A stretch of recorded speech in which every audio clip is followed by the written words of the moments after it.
Kahol daw kayo ng kahol eh.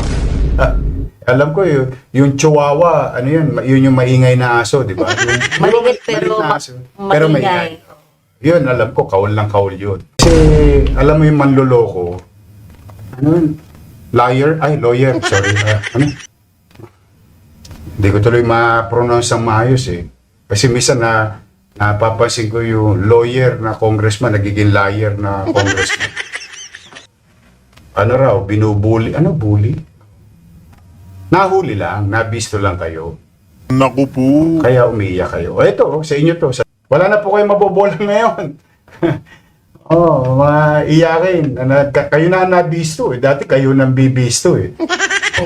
Kayo yung kahol ng kahol. Ngayon kayo nabisto, umiiyak kayo na binubuli kayo. Ayan nga ho ang pag-uusapan natin ngayon mga ka-reaction update PH. Mantakin ho ninyo, rumibat na naman ho si Mayor Isko dito kay Joel Chihuahua. Narinig naman ho natin na dati sila ang bully at ngayon daw mukhang sila pa ang binubuli. Iyakin ka Joel Chua, totoo yan. Diba? Hindi ho matanggap ni Joel Chua mga ka-update ang katotohanang bawal at illegal ang iginagawa niya. Nagpapatayo siya ng proyekto dyan sa lungsod niya pero wala hong permit. Tama ho ba yun mga ka-update? Tanong lang ho. Ngayong nakaloklok na si Mayor Isko, pinagdederetsa siya, umiiyak itong si Joel Chihuahua. Pinatibag yung barangay hall na pinagawa niya diyan sa may daanan. Iyak. Ngayon, may proyekto na naman siyang pinagiba ni Mayor Isko, pinakumpiska. Umiiyak na naman siya. Tama nga naman itong si Mayor Isko mga ka-update na bawat huli nila kasi nabibisto nga naman ho sila sa mga kabalbalang ginagawa nila dyan sa mga flood control projects, yung mga pagnanakaw ng mga kongresista. Pati si Mayor Isko, nakikialam na ho dyan. Hindi ho kasi sila matanggap nitong mga kongresista na to, lalong-lalo na si Joel Chua, na mali at wala sa konstitusyonal ng ating batas ang mga ginagawa niya proyekto. Dahil mga ka-update, wala nga hong permit. Wala hong pirmado ng mayor's office. Diba? Lahat ho ng pagnanakaw nabibisto ngayon ng mga ating kababayan. Diba? Nabibisto ho ang mga kabalbalan ng mga kongresistang tiwali at matatakaw sa kapangyarihan. Ngayon hong nagsasalita si Mayor Isko, ba't parang umiiyak nga itong si Chihuahua? Guilty ka ba, Chua? Hindi mo ba matanggap na nabibisto yung mga katulad mong congressman na nagnanakaw ng bubulsa ng kaban ng bayan? Tanong lang, Chua. Ngayon, ipinapakita mo na sa taong bayan, nag-iingay ka sa social media na parang ikaw pa ang biktima ngayon. Ha? Di ba? Ipinapakita mong bully pa si Mayor Isko dahil sinusuplak ka niya. Mahiya ka naman, Chihuahua. Pakinggan ho natin eto nga naging pahayag ni Mayor Isko patungkol sa kabalbalang ginagawa nitong si Chua na piling victim pa ngayon. Diba? Alam naman ho natin mga kabdit ang pag-uugali nitong si Chua. Maraming tao dyan ang galit dahil sa pondo. Hindi kayo binubuli. Ayaw nyo lang mabisto. Tapos ngayon, pag nabisto, tuturo mo DPWH. Kawawang DPWH. Kahit magsinungaling yung congressman na hindi ko alam yan. Basta ako gumagawa lang ng batas. I appropriate. Yan ang palusot ng congressman. Pero sa totoo, alam ng taong bayan, pag may ginagawa, nakadisplay ang mukha niyan, nakalagay ang pangalan niyan, nagkakating ribbon niyan, pagpalpak ang ituturo nila, DPWH.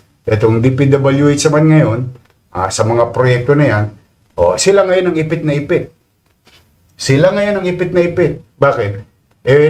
May umamin na bang congressman? Wala pa. Di ba? Isa pang katotohanan yan, may congressman na nga bang umamin sa mga anomalya kabalbalang ginagawa nila. Ayan ho, si Mayor Isko na nga nagsabi, wala hong umaamin. Totoo rin po yan na DPWH ang itinuturo lagi nila dahil sila ang nagbibigay ng budget. Diba? Tapos, pati kontraktor. Saan ba galing kontraktor mga kapatid? Galing ho yan dyan sa mga kongresista. Minsan kamag-anak pa nila, asawa, anak, ganyan ho. Para may maibulsa na namang pera, tapos ang proyekto wala. Nakasulat mga kapatid, completed, dyan sa isang nasasakupan ng isang kongresista. Pero ang katotohanan, wala ho. Wala hong napapatayong proyekto. 'Di ba? Ganun ho. Ganyan ho kabalbal ang mga ibang congressman. But it's the other way around. Anong ginagawa ng congressman niya? Ipinapako sa krus ng mga congressman sa Maynila yung DPWH.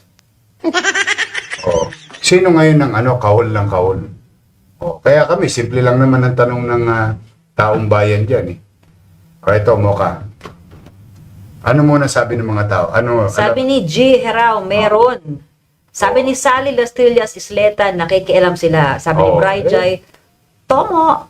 Sabi ni Teresa Montero, meron, nakikialam sila. Oh, hindi pwede. Alam nila yan, hugas kamay lang mga congressman. Yo. Sabi ni Daday Ventus, ako galit na sila. yan. May kickback sila, sabi ni Cherry Con. Yung kickback, that's another story. Ako, simple pa lang ang tanong ko eh. Oh, una kong tanong. Di ba? Totoo ho ang mga nagiging pahayag ng ating mga kababayan na naguhugas kamay ang mga kongresista at iniipit nila ay hindi sila. Iipitin nila ang kontraktor at ang DPWH, lalo na pag may mga usapang pera. Nililigtas ho nila ang pangalan nila o nililinis. Kasi nga mga kablit, ayaw nilang madumihan ng pangalan nila kahit alam na ng taong bayan na gahaman sila sa pera at ibinubulsa ang kaban ng bayan. 'Di ba? Totoo ho yan. Diretsahan lang po. Naglilinis sila ng pangalan. Ididiin sa ibang tao. 'Di ba? May alam ba ang congressman sa mga proyekto na yan? Meron. Yan ang, sabi raw ng congressman nyo, shout out sa mga taga 3rd District. Hindi raw nila alam yan. Kayo humusga, mga taga 3rd District nga pala. Hindi raw nila alam yan. Nako. Pero nung pagka binubuksan na yung barangay hall, 19 million, may picture-picture pa sila. Ay, naku. Di ba? Pangalan nila. Nakalantad yung mga pangalan nila doon. Meron pa nga akong nakita, mga barangay hall, may pangalan pa ng congressman. Ay, oo, malaki po. May initial eh. Di ilaw pa yun. Kaya, pagka ngayon, indulto, ang ipinapako sa krus, DPWH. Nauunawaan nyo ng tao. Doon naniniwala ko. Kahit anong pagsisinungaling ng congressman, o kahit anong pagtanggi o pagkubli ng congressman, yan, alam ng taong bayan yan. Ngayon, yung sinasabi mga kickback, hindi ko po alam yan. Kung talaga bang may kickback sila. Ayaw ko mag-akusa ng isang bagay na wala tayong napapatunayan. Pero ang katotohanan sa practice, nakikialam ang congressman. Alam ng taong bayan. Pangalawa ngayon, tanong ko naman. Shout out dyan, Mocha, sa mga manonood natin. Shout out yung mga nagpagawa ng bahay. 20 square meter, 30 square meter. Kahit malaki o kahit maliit. Basta mga nagpagawa ng bahay. Shout out sa mga nanonood. Ito po ang tanong ko. Mga kababayan ko sa lungsod ng Maynila. Kahol daw kayo ng kahol eh. Alam ko yung chihuahua, yun yung maingay na aso, di ba? Maliit pero pero maingay. Yun, alam ko, kahol ng kahol yun. Tanong ko ngayon, kayo ba pag nagpapagawa ng bahay, kumukuha ba kayo ng permit? Yun ang tanong ko sa mga manonood. Tanungin natin kung ano sagot ng mga manonood. Kumukuha po ba kayo ng permit kapag kayo nagpapagawa ng bahay? Pag kayo nagpapademolish ng bahay, kumukuha ba kayo ng demolition permit? Pag kayo ba'y nagpapagawa ng bahay, kumukuha ba kayo ng building permit? Bakit sa inyo, maliit na lupa, maliit na bahay, dahil sa pagsisikap mo, pag-iipon mo, pagpupunyagi mo, o naayos mo sarili mo, gusto mo maayos yung tahanan mo. Kukuha ka ba ng permit mo ka? Opo, sabi ni Adam Rich Manansala Sanding, dapat may permit. Dapat daw. Kailangan ba talagang may permit? Sabi ni Teresa Montero, yes po, from barangay to City Hall. Tama. Yan. Alam na alam nila eh. Alam na alam ng taong bayan. Ang tanong naman namin ngayon, paano kayo nakapag-demolish ng property ng gobyerno sa mga congressman na nag-i-excuse ngayon na manggagawa lang daw sila ng batas? Nabisto lang kasi kayo. O di ba? Yan po ang malaking katanungan kay Chua. Mantakin mo, tayong mga normal na mamamayan, kahit sobrang liit ho ng bahay natin, pag gusto nating ipag-iba, kailangan ho natin ng demolition permit. O itong si Chua, kung hindi mabisto ni Mayor Isko, ano na mangyayari? Lusot na naman siya, di ba? O yung pinagawa niyang barangay hall, paano na naman nakalusot yun? Kasi wala na naman hong permit. Di ba? Ngayon, iyak-iyak ho itong si Chua, mga kapatid. Dahil nabisto nga siya ni Mayor Isko. Nabisto ho lahat ng kabalbalang ginagawa niya na pagpapatayo kung ano-anong proyekto para po, mga kapatid, hindi sa nag-aakusa tayo. May maibulsa ho sila. Di ba? Nabisto lang kayo. Kung di kayo nabisto, walang problema. Nabisto kayo, iyakin kayo. Yan ang nangyayari. Pagka kayo makapag-akusa, wagas. Kami, hindi nag-aakusa. Ayan dyan. Bakit pag ang congressman na nagpapagawa, true, DPWH, siya naman din na may sinabi, di ba? Inamin naman niya. Bakit walang permit? Pag congressman, exempted. Pag meron na pong batas na ganoon, kikilalanin natin. Pero yung batas kay Juan de la Cruz na nagpapagawa na maliit na bahay, nire-require mag-permit. Ganon din yung batas sa mga pagawaing, lalo na yan, building. Dahil yan, pag may nangyaring masama dyan, na mananagot dyan, lokal na pamahalaan. Ngayon, matanong pa, ano sabi ng mga tao? Meron daw talagang permit. Kahit nga daw po renovation lang, may permit. Sabi ni Evangeline Esguera, matatalino po. Sabi sa inyo, matatalino ang tao eh. Ayaw nyo maniwala eh. Palusot pa kayo ng palusot, mga congressman. Matatalino tao. Alam ng tao. Ngayon, ano ngayon ang itatanggi nyo dyan? So, yan po. Ngayon. Okay. Ito naman pangatlong tanong naming taong bayan. Naniniwala ba kayo? Ito, sa taong bayan. Naniniwala ba kayo? Ito lang Ano lang to, mga opinion naman to. Naniniwala ba kayo, o mga manonood, na kailangan humingi ng permiso sa lokal na pamahalaan nitong mga proyektong ito?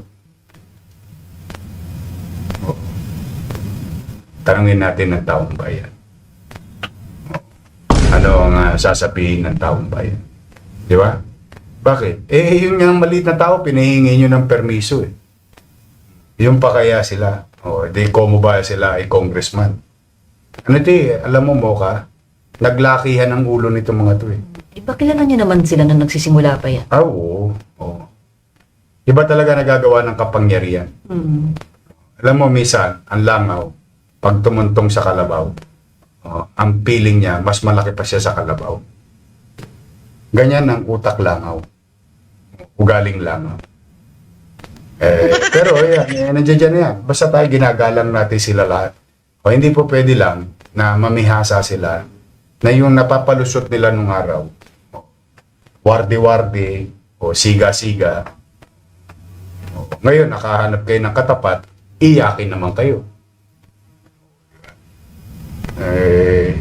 Ako nga, minsan.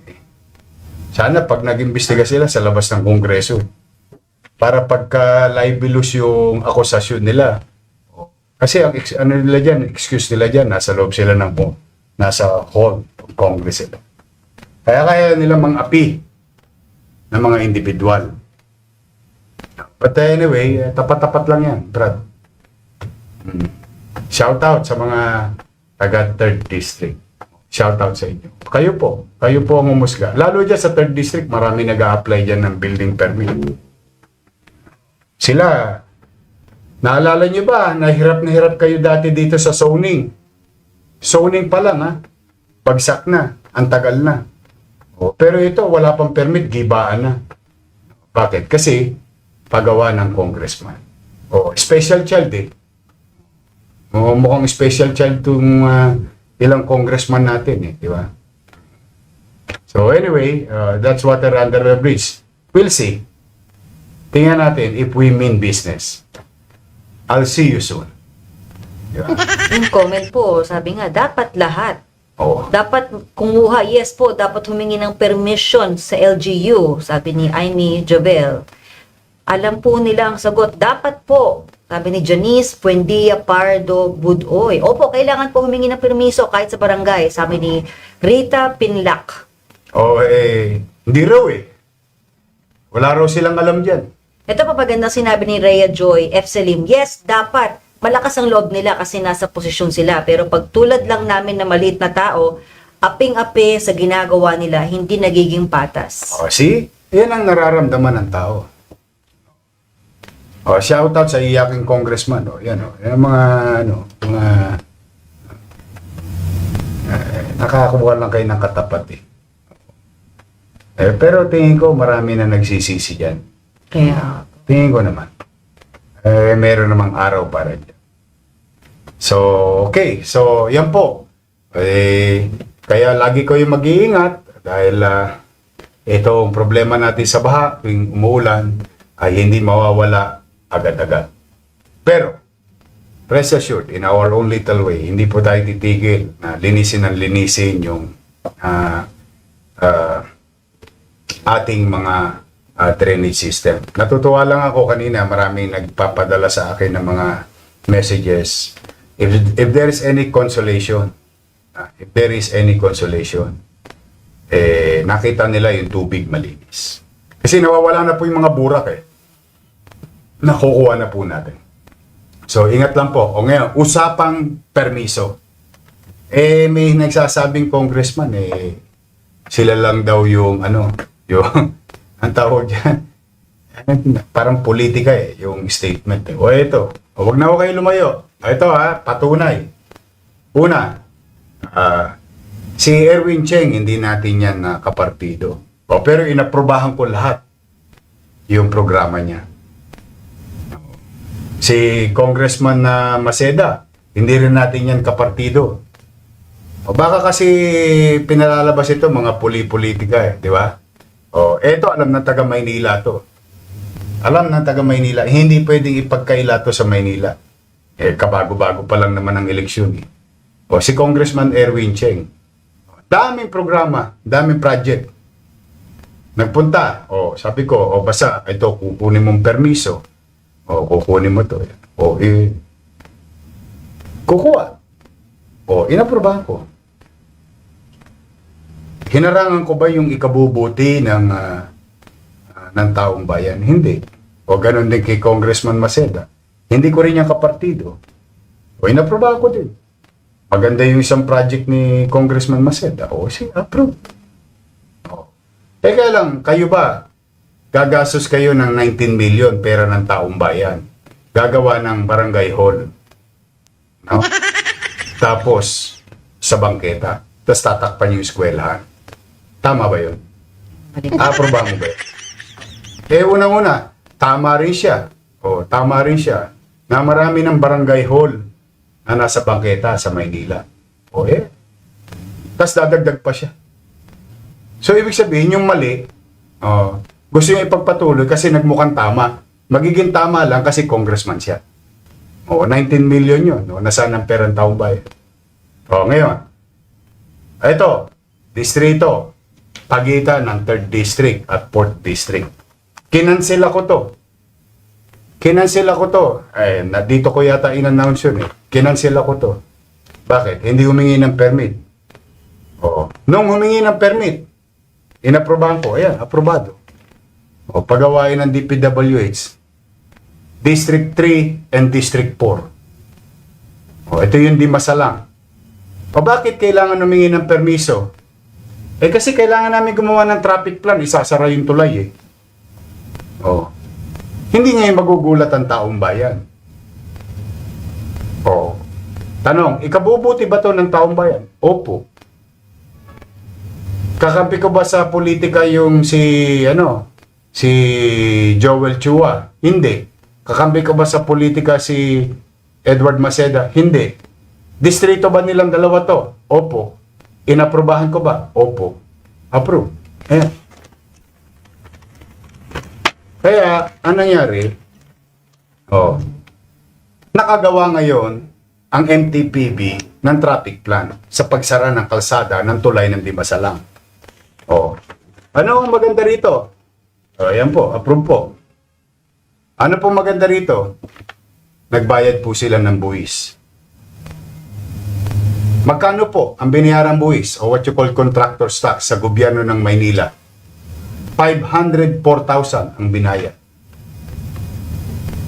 Yun yata ang ayaw ipagawa ng mga ibang congressman.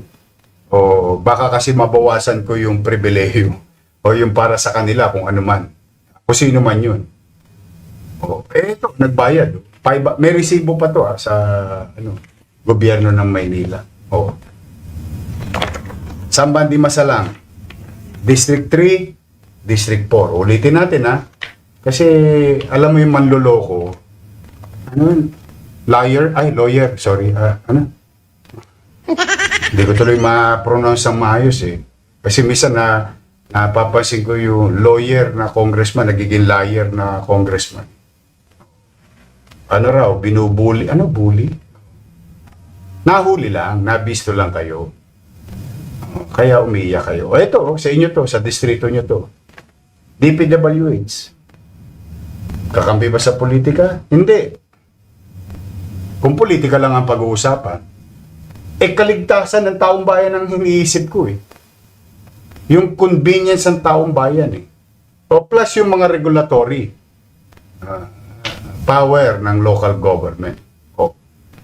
Ibinalik sa akin, nag-apply, binigyan ko, inaprobahan ko, nagbayad ng buwis, legal ngayon. Kaya pag tinanong ka ng taong bayan mo bakit sarado hindi masalang X number of date, X number of time? Kasi may gagawin. Para saan? Sa ligtas at maayos na tulay. Kung politika lang, ayan. Marami pa. Ibang mga congressman, sila Dionisio. Lahat sila. Di ba? Kung politika at politika, wala ho yun. Sanay po ako ng politika. Lumaban nga tayo, outsider Alam naman ng taong bayan. Hindi nyo pwedeng pasinungalingan ng taong bayan. Wala na po kayo mabobolang ngayon. Maiyakin. Kayo na nabisto Dati kayo nang bibisto Kayo yung kaul ng kaul. Ngayon kayo nabisto, umiiyak kayo na binubuli kayo. Hindi kayo binubuli. Ayaw nyo lang mabisto. Tapos ngayon, pag nabisto, tuturo mo DPWH. Kawawan DPWH. Ako nanonood ako nung Senate hearing. Ewan ko ano kaya reaksyon ng taong bayan sa Senate hearing. Unti-unti na nabibisto yung yung mga congressman. Mga naging contractor. Anong bagong word nila? Contractor. Contractor. Contractor. Malay mo, meron niya sa Maynila. Kasi, yung nahuli ko kahapon ay isa sa listahan ng kontraktor na pirepresenta ni Presidente ay kontraktor ng 3rd District ng Manila sa flood control din sa buong bansa. Mukhang ayaw nilang malaman ng tao yun. Pero ilalahad natin yan. May oras ako para dyan. Pero ngayon, kasi naawa naman ako sa tao. Kasi pinag-uusapan natin yung baha. Talagang yun ang nangyayari. Ngayon, Mocha. Balik rin naman natin. Pupunta ako sa bahay mo. i-rearrange ko yung sala. Magagalit ka? Pag hindi kayo nagpaalam. Oo. Syempre po. Oo. Kasi yung mga Bahay mo gamit, yun eh. oo, tsaka Tama ba? Oo. Ako ang chairman eh. Pwede ba yun? Oo. See, tamo? parang yun, boss, parang common sense, di ba? Exactly. Kaya akala nito mga congressman na to, naloloko nila yung taong bayan. Hindi ho. Alam ng taong bayan, manood kayo sa comment. Tingnan natin. Very, ano nga sila, engrossed po sila sa ating topic actually eh. Oo. Di ba? Oo. O kahit na anong pagsisinungaling nyo, hindi namin alam yan. Gumagawa lang kami ng batas. Lelang yung panot. Oh, bubulahin nyo pa taong bayan. Alam ng mga taong bayan yan. Siguro kasi boss nakakalusot noon, ano? Exactly. Oh, noong nakakalusot. Oo. Bumoto na ang taga Maynila ng bagong mayor eh. Yun yung katotohanan eh. Kasi nga hindi naging maganda ang naging nangyari sa lungsod ng Maynila. Noong nakialam na at pinayagan ng alkalde, ng mga congressman ay gawin ang gusto na lamang nilang gawin. O, tingnan mo O, yung tennis court. O, yung tennis court. Doon sa District 2. O ginawa nilang meeting area ay tennis court yun ng mga nagte-tennis doon. Diba? Kung hindi ako naging mayor, hindi pa mababawi yun para mabalik sa tao na gamit ng mga taga roon. Yung ba'y totoo? Shoutout sa mga taga District 2. Alam ng mga taga District 2 yan. Araw-araw silang tinawag dyan eh. Diyan nagkaroon ng AKAP, AKAP, Tupad, AX, diyan yun eh. Alam mo mga taga-distrito yan. Ang ipinagpapasalamat ko lang sa taong bayan, Moka, bagamat talamak ang bigayan ng AKAP, AX, at Tupad noong nakaraang halalan. Yan, sa basketball court, diyan sa District 2. Doon sa may tennis court na sinasabi ko. Sa Tutuban. Tapos yung nangyayari sa, naalala mo yung na-iskandalo pa ng isang kandidatong mayor na live niya, yung Bigayas San Andres Complex. At saka ginamit niya sa may what do you call this, sa may Ninoy Aquino.